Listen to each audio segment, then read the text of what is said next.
BFM Business. Toute l'info éco et business à la mi-journée. 60 minutes business. Guillaume Paul.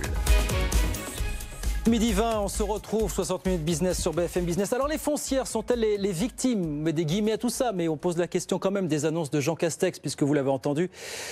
Fermeture des magasins non alimentaires, notamment, en plus seuls les magasins alimentaires et les pharmacies restent ouvertes dans les centres commerciaux de plus de 20 000 mètres carrés. On va en parler avec le patron d'une grande foncière, c'est le directeur général de la foncière ICAD, Olivier Vignol, qui est avec nous par caméra interposée. Bonjour Monsieur Vignol, merci beaucoup d'être avec nous quelques minutes ce midi. On voit beaucoup de foncières qui souffrent en bourse, ce qui n'est pas le cas d'ICAD qui surnage un peu. Peut-être expliquer ça parce que vous êtes moins exposé aux centres commerciaux que ne le sont certains de vos concurrents. C'est ça, Monsieur Vignol? Bonjour. Oui, je pense qu'effectivement, nous, on a une exposition aux grands centres commerciaux, puisque c'est ça le sujet des mesures qui ont été annoncées, qui est plus limité peut-être que certains de nos confrères. Donc, ça explique probablement, parmi d'autres éléments, notre bonne tenue en bourse aujourd'hui. Néanmoins, comment est-ce que vous jugez l'annonce du Premier ministre vendredi soir? Je lisais le commentaire d'un patron de foncière sous couvert de l'anonymat ce matin dans la presse qui disait qu'il fallait trouver un agneau à sacrifier pour obtenir le virage du non-confinement. Est-ce que vous considérez que ce qui a été annoncé pouvait être évité finalement pour vos centres commerciaux? Non, alors, je dirais que ce n'est pas à nous de porter des jugements sur le plan sanitaire. Si le gouvernement prend cette mesure, je crois qu'il faut partir du principe qu'elle est justifiée.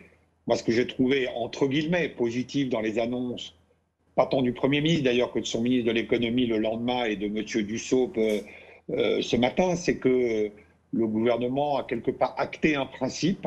Le principe, c'est que les foncières sont des entreprises comme les autres.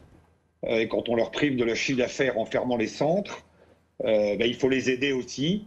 Et le ton a radicalement changé par rapport à ce qui s'était passé lors des premiers et deuxièmes confinements.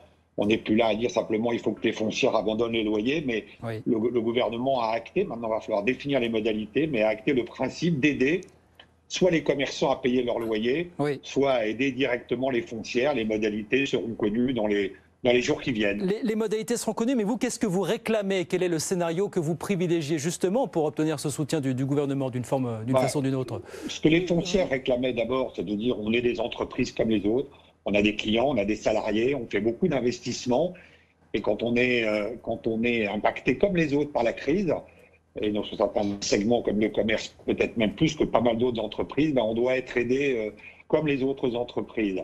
Donc ça, c'est un premier sujet. Le deuxième sujet, c'est que quand les loyers ne peuvent pas rentrer parce que les centres sont fermés, oui, on demande à la collectivité, comme elle l'a fait pour d'autres secteurs, de mettre des mécanismes de prise en charge.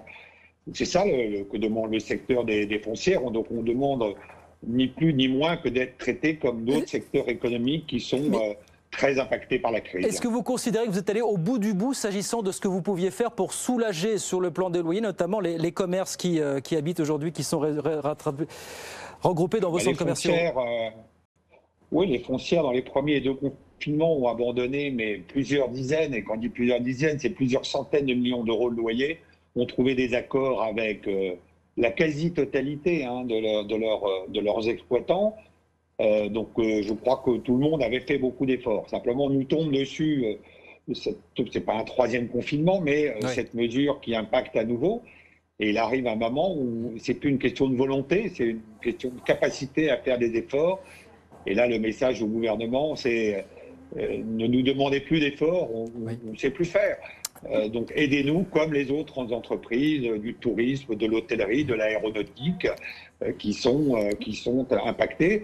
Pour les grands centres commerciaux, ça veut dire que le chiffre d'affaires ne va pas rentrer et donc il faut mettre en place des mécanismes d'aide, oui. Dernière question, est-ce qu'il était possible de faire en sorte de confier aux gérants de centres commerciaux la gestion des flux? Voilà, parce que c'est ça qui est aujourd'hui mis sur la table. Est-ce qu'il n'y avait pas d'autres moyens finalement?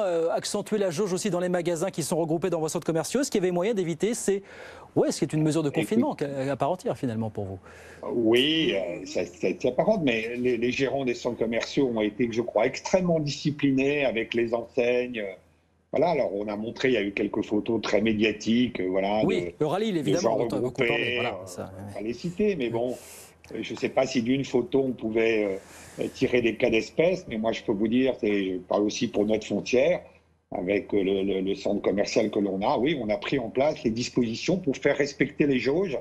Après, on ne peut pas mettre un vigile derrière chaque client, mais les jauges telles qu'elles étaient appliquées par le gouvernement ont été globalement tout à fait respectées par les centres commerciaux. Je crois que c'est le sens de l'histoire. Il faut savoir responsabiliser et faire confiance aux acteurs des différentes filières économiques. Reste à savoir maintenant si vous serez entendu sur vos revendications, de soutien de la part du gouvernement. Merci beaucoup Olivier Vignol en tout cas. Merci infiniment d'avoir été avec nous. Quelques minutes, Olivier Vignol, le directeur général de la foncière ICAD avec nous sur BFM Business. Merci beaucoup.